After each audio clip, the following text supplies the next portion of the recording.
எவ்வளோ இருக்குது பார் பேர்ட்ஸு.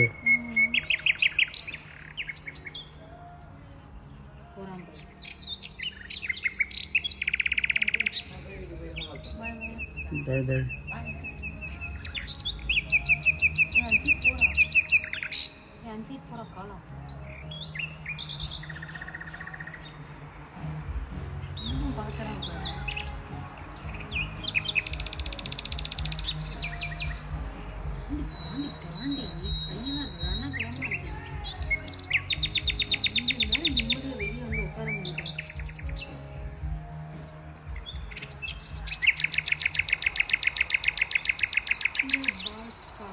நம்ம இங்கே இருக்கிறதே மதிக்க மாட்டேங்குது பேர்டு. இப்போலாம் பழகிடுச்சு போல இவங்க நல்ல பசங்க அப்படின்ட்டு.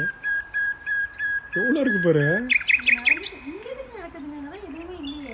அங்கே இருக்க அந்த மல்லி செடியை காலி பண்ணுதுங்க.